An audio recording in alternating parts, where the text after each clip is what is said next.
welcome to Relationship Coaching Live. And I see some people are already tuned in from X. I love my Xers. They're amazing. They're my best audience. I love them. So here we are on Relationship Coaching Live. We are live on all these platforms: X, Facebook, YouTube, Twitch, LinkedIn, Instagram. We talk, obviously, about relationships, but not just romantic relationships. We talk about relationships with everything. It can be from a romantic partner to a relationship with your GPS or Siri or Alexa, because we all have relationships with everything. Everything in this world is about connection and relationships. So without further ado, let me introduce my guest. I'm so excited to have this amazing human. You'll see his title is Human, which I love, because we all are human and connecting on different levels about our experiences and stories. And he's here to connect with his story of neurodiversity. I actually think I'm also neurodiverse, and it's ADHD, but it's not been diagnosed yet. So maybe I should do a live on my diagnosis. I think that would be really fun. So without further ado, let me introduce this wonderful man. He's an internationally acclaimed award-winning humorist, storyteller, and filmmaker.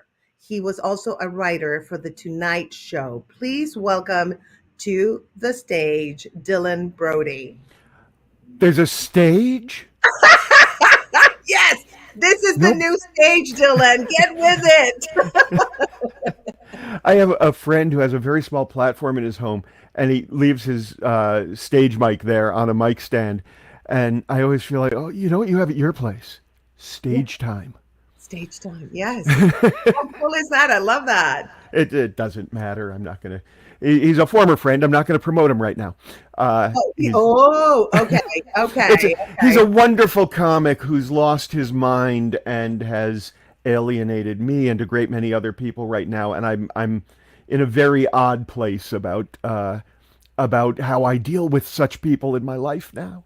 Yeah, I hear you. I hear you. And before we go into that, because that would be a great start with relationships and neurodiversity, I hear an echo. Is it me? It should be. Oh, you know what I can probably do? Hang on a moment. I can Echo change a. cancellation. Do you Let me have? see if I can change a setting for you within Okay. my microphone. Sorry, sorry, guys. This is what happens when you go live. There's stuff that happens. Have I solved it for you? Yes, but now you need to speak loudly because Okay. I don't. I still feel. Do you guys? If you can write in the comments if you feel like there's some feedback or something. It feels like there's feedback, but not I anymore. No. Okay, it's uh, gone. It's gone. Don't I touch anything. when I speak very loudly, it seems as though it might be clipping a little bit, but I don't No, see. it's good. It's good. That tone is perfect. Okay. Absolutely.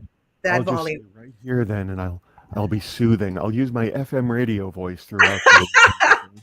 I love that. So here we are doing production things live, which is part of the fun. So This Dylan, tell us Yes. a little bit about your story, how you found out you were neurodiverse and all that, and then we'll dive Oh. into relationships.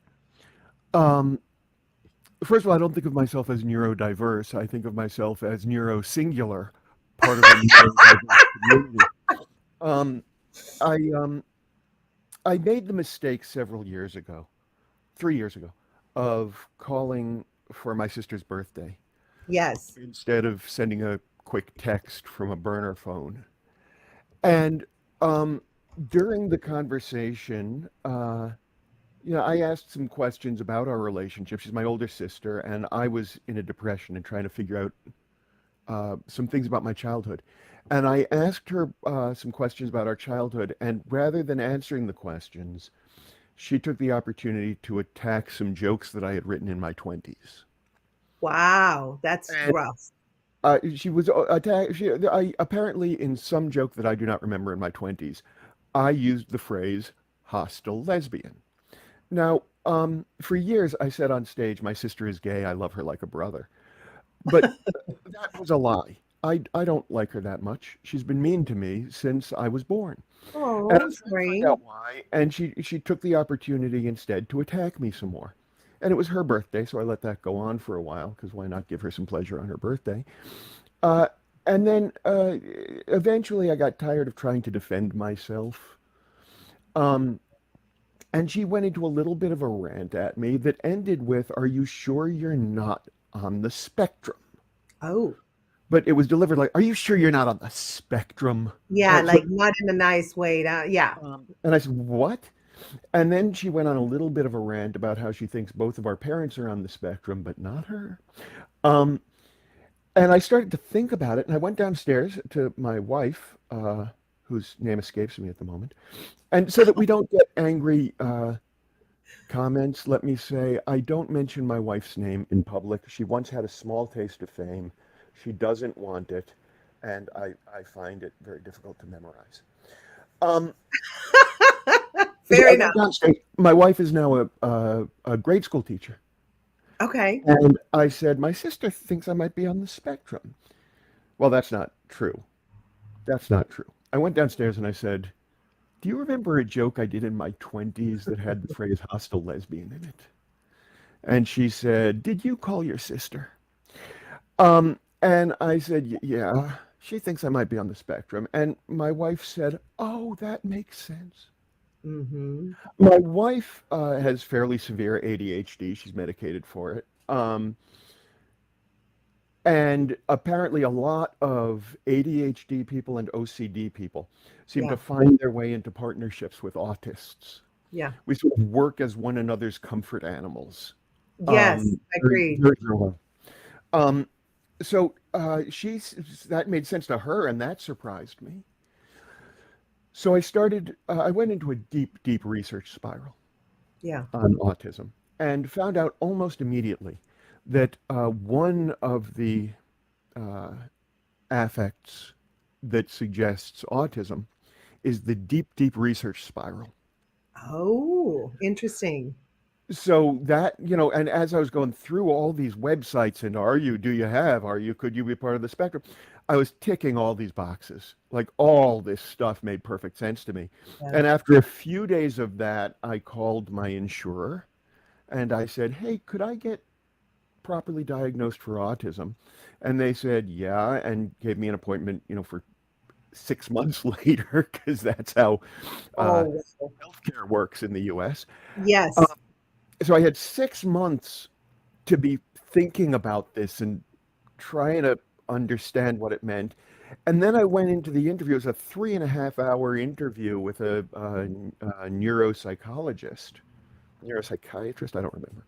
Um, it doesn't matter. No one's going to check. Exactly. Uh, I remember at one point in the interview saying, I'm trying hard not to uh, affect things in the direction I'm hoping for with this interview. I'm trying to be as honest as possible. And he Yeah. said, oh, I assure you I'm getting what I need out of this. And at the end of it, he said, oh, yeah, I think we can safely say you are um, on the autism spectrum. I am what used to be called Asperger's. Ah, okay. Why did they stop calling it that? When they figured out that Asperger was a Nazi. Um, Stop it. Are you serious? yeah. Um, Oh, I didn't know that. Wow. Part of what was going on there was that, let me start that again. Yes. Part of what interests me about that Yeah. is that it is the nature of my uh, neurological construct Hmm. that for many years I was afraid I would be perfectly capable of absolute evil because I felt as What? though I could compartmentalize well enough Oh, that, how interesting. that unless I was careful, I could easily become a sociopath or a psychopath. So in my youth, when this was a fear for me, um, I made all these weird internal rules that I had to follow to make sure that I was obeying my conscience at all times, not ever go. And I didn't understand as a young man who didn't know that he was autistic. Right. that being in that kind of dialogue with my conscience, that creating my own structures of rules and regulations that must be followed to remain a moral person is entirely neurosingular, right? It's not something that everybody is doing. Right. It's something that I do and something that perhaps other people on the spectrum at a certain level do, or in certain constellations of affects carry out, right? Yeah. Um, but in my version, I created these just lists of rules that have been incredibly detrimental to me in my life and my well-being over the years, Yeah. because I hamstring myself Hmm. in the competition that is capitalism that I don't agree with, right? Because when I Right. was young, I thought I don't agree with this monetary system, Yes. therefore I will withhold my participation in it in every way possible, and that meant poverty, So do right? you feel that it has your conscience, your wanting to follow your conscience has been detrimental to not just your career but also your relationships? Oh, I'm sure some of them, certainly a lot of my business relationships. Yeah. Um, yeah, I have I told you the story about my failed HBO audition? Yes, they can Okay, watch that on the State of yeah, Grace podcast. He I has will. a great podcast. We went for an hour and 45 minutes. So if you guys want to watch it, I'm actually going to tag it to this one on the end screen. So, By all means, I throughout that podcast, I kept wondering how long we were doing. When, should, you know, um, uh, so there were auditions. This was an audition in which my conscience led me to change the material and yes. offend the producers and the writer. Right, Yeah. that's not good for a career. No. Um, there was a rule. I believed for years I said that I had comedy Tourette's because if I heard a setup, I had to blurt out the punchline, Yeah. like the tune who can't resist shaving a haircut, right? If I heard the setup, I had to do the punchline, and I believed it to be something I could not control. Yeah. Once I began examining my history through and this, by the way, and it does relate to relationships. This messed me up in a lot of relationships. We'll go back to my sister. Um, when I visited recently the East Coast, I wound up on an elevator with my sister and a stranger. Now, I have scripts for elevators. I have jokes, gags that I do for elevators. Third floor, lingerie, perfume, bedroom accessories, heavy farm equipment. Step lively, please. Watch the closing doors. I have just jokes that I do that make people laugh because it's unexpected in public. But Yes. people that I'm with, my sister, some former girlfriends of years ago, my mom before she died, my dad still, don't want to be suddenly drawn into my spontaneous spotlight. Got it. Yes. It's only since I was diagnosed that I realized it's Interesting. not something I cannot control. So you never thought that that was inappropriate or it made people feel uncomfortable. So you I didn't knew it pick made, up on that cue. Is that correct? I knew it made the people who were with me uncomfortable. Okay. I was never aware of it making other people uncomfortable when I make jokes with them and they respond, right, in whatever way Yes. they do. That never even occurred to me and doesn't seem to be a big thing. People seem to enjoy it when I do that. When I have moments Yes. of wit in public, they enjoy that, and then I go on with my day. But if I'm doing it with somebody else next to me, they will be made uncomfortable by it. Got it. Um, because there are all sorts of rules about not engaging in the world around us. Like if I'm hearing a conversation at the table next to me, we're supposed to pretend we don't hear. Oh, did you see that? My hand was off camera. That is insane. What just happened? My camera adjusted for my gesture. Um, we live Wow. in the future. So we all play this game where we pretend we don't hear one another in the world, Yeah. right? Can you come closer? I know this is the producer in me. Because Of then course I when can. I do the clips, it's better if you're closer like that. Yeah, much better. There you Yes, perfect. go. So these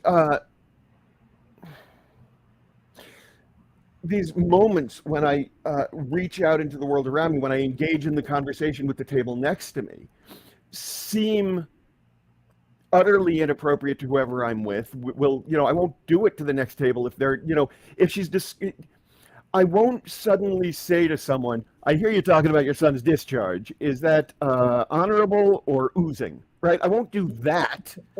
But That's funny. well, thank you. But I will, if someone is talking about their dog adoringly, I will suddenly say, "Oh, what kind of dog do you have?" And I be see. engaged in a conversation with the next table, and that'll freak people out that I'm with. You're not supposed to break that barrier.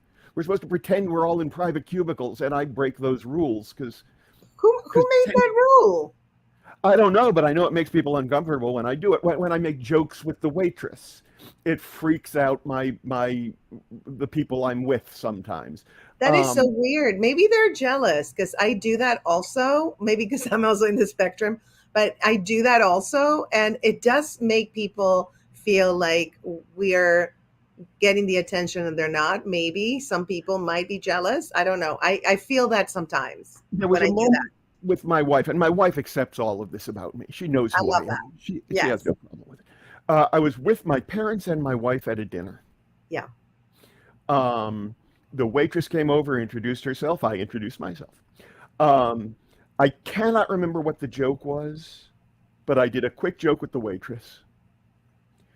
And as she walked away, my mother said, "Dylan, stop being funny. Everybody finds it exhausting." Okay. And What? my That wife sounds more like squeezed, her problem yes, than, my yeah. wife squeezed my knee reassuringly. Weeks later, I mentioned it in a phone call to my father as having offended me. Yeah. And he said, "Oh no, that bothers me too when kid around with the help." There are social distinctions that I'm breaking all the time, right? There are class Oh, barriers that I break all the time. When I was working at anti.com, the now defunct predecessor, long predecessor to YouTube, my boss said, "Are you aware that you crack wise at everybody above you in status and you suck up to the people who are below you?" is that, And do I, you think that is an autism thing? Because oh yeah, I do that too. I don't care that if I'm not going to kiss ass to the people, even the people that pay me, I'm not going to kiss ass to them. If there's something that I feel is not right or they're being unfair to me, I will step up and speak up. yeah. And yes, and then, I do not acknowledge, like yeah. internally, I have great difficulty acknowledging artificial hierarchy Well, because in that's a someone's social conversation. construct. It's not a Exactly. human thing. And I did not know until I found out that I was autistic Right. That makes that sense. that is something that is neurologically different about me from most people. That it's not Absolutely. that everybody around me is too weak to see that they're giving in to this thing that is so clear to me. It's Yeah. that I am this weird guy who does not accept these rules. Well, And that's how learning, society sees you, Dylan. But the way I see you is you're calling out the truth and the reality of things and seeing beyond the social constructs. in this context, that's a great thing. When I'm on stage, finding the unusual or the unseen in the world around us and finding a way to put it into words and getting laughs with it, it's great. When I'm at the dinner table with a family, Mm-hmm. I'm incredibly punchable, right?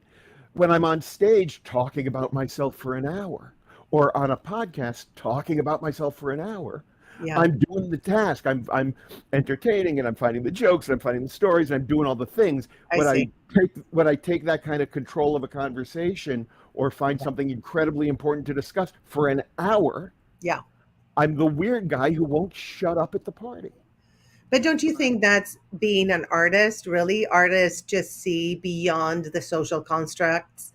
And it might also be an autism thing, but I think it's also an artist thing, in my Uh, opinion. I think the seeing beyond the social construct may be an artist thing. I Yeah. think my prior lack of awareness, Okay. I was going to say unawareability, and that's the dumbest word I've ever invented. My prior lack of awareness Yes. uh, I get it. was such that I didn't know I was behaving oddly. I thought Ah. everybody else had a stick up their ass, you Well, know? let me do the devil's advocate thing. The devil does not need an advocate. He's the devil. It's The the moment you say devil. you're advocating the position of Beelzebub, you lose all moral high ground. Do go That on. is true. And I forgot I have ADHD. You talked and I forgot what I was going I'm to sorry. say. I'm sorry. He'll come back. He'll come back. Don't worry. I'll interrupt though. You know how we interrupt. You're used to that, I'm sure, with your wife.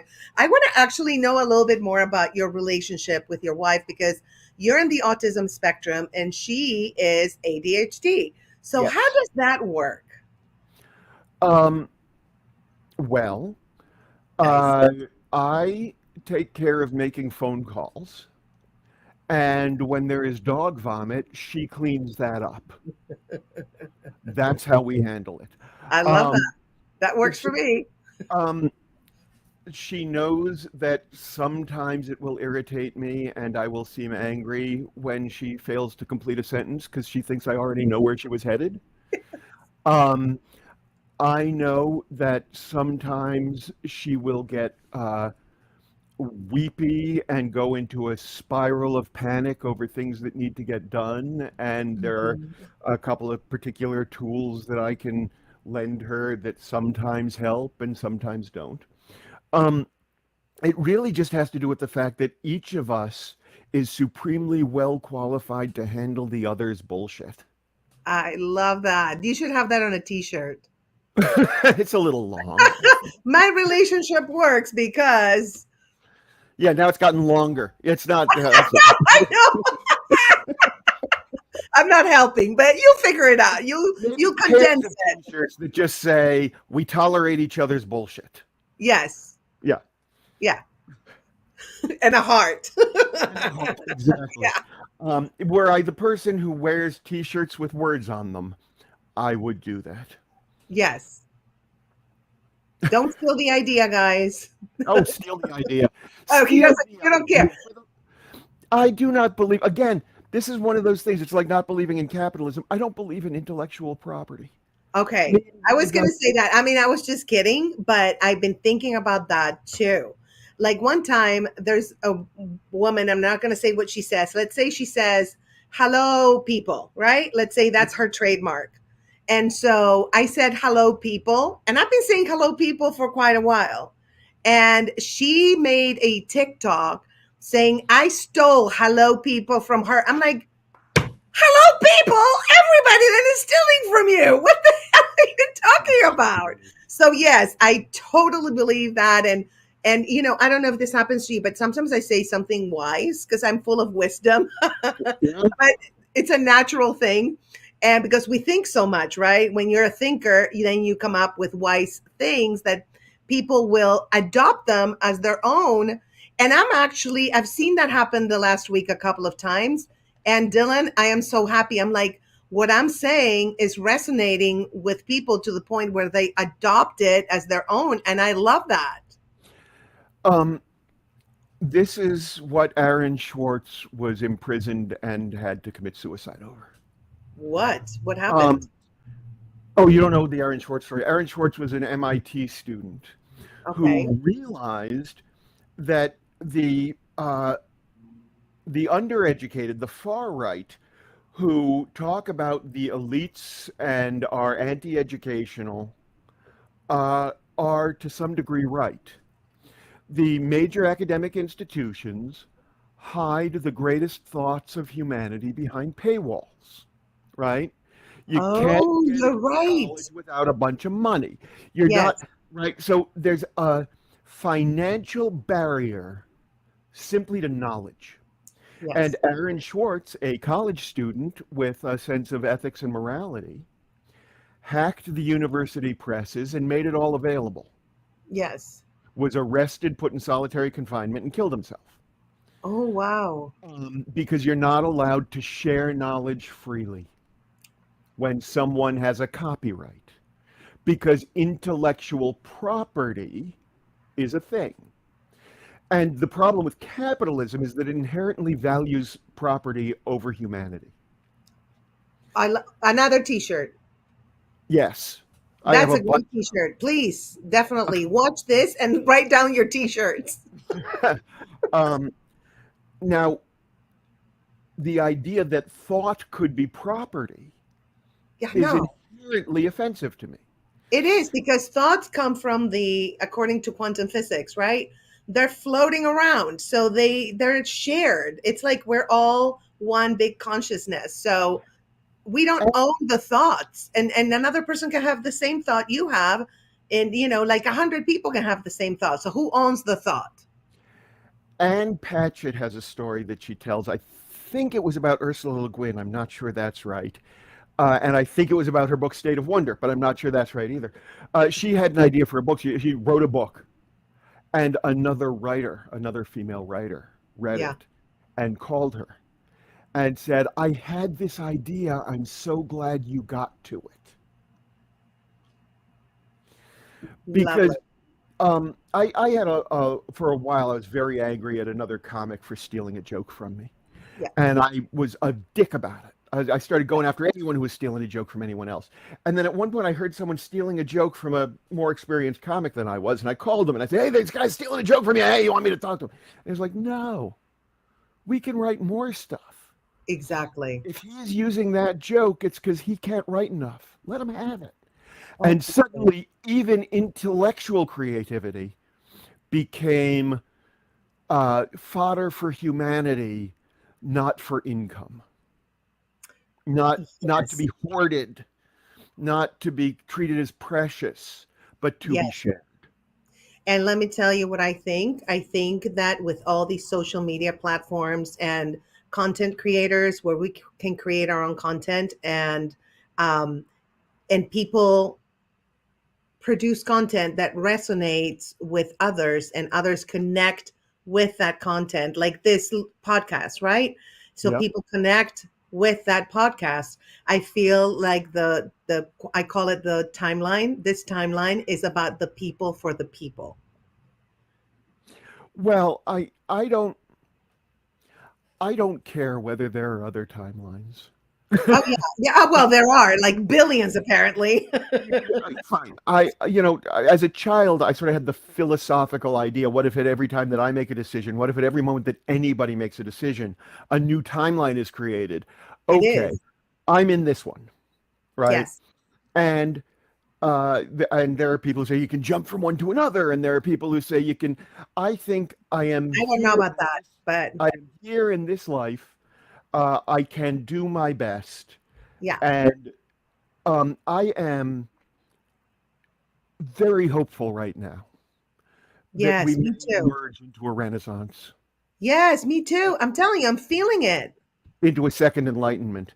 But for Yeah, the 40 years that I've been saying, we have to engage our most creative, inventive selves if we want to move from a dark age into a renaissance. I I love that. forgot that a plague came in between. And then the plague hit, and I went, oh, this is what it is. And suddenly, people are battering down my doors to get coaching and to get into the writers' workshops and to learn to do this stuff. Because the moment we were all as a society faced with existential crisis, Yes. people began to realize they were not happy with the life they were stuck with. The move into the Enlightenment previously was the idea that humans could be self-determining, that you weren't born into a state of feudalism or a state of regency or a state of royalty, right? Yes. Um, and now the U.S. has really regressed into a state of feudalism, Yes. where the successful have children who live on their success and build on their success, and the children of the poor are left to their own devices and cannot make headway. 100%. Yep. Um, and it is my hope that because we have had the plague, because more people have begun expressing, like the idea that I am anti-capitalist was so far out of the Overton window that I couldn't say it aloud on stage in the 80s and 90s. I see you as a humanist. That's a whole different thing. It's not I I think of anti-capitalism. myself as a druid. But if you want to say humanist, I'm happy with that. I think people are inherently basically good and can be trained to have awful sets of beliefs. Oh, yeah. Oh, yeah. Which are produced by people who want to have power over people. Yes.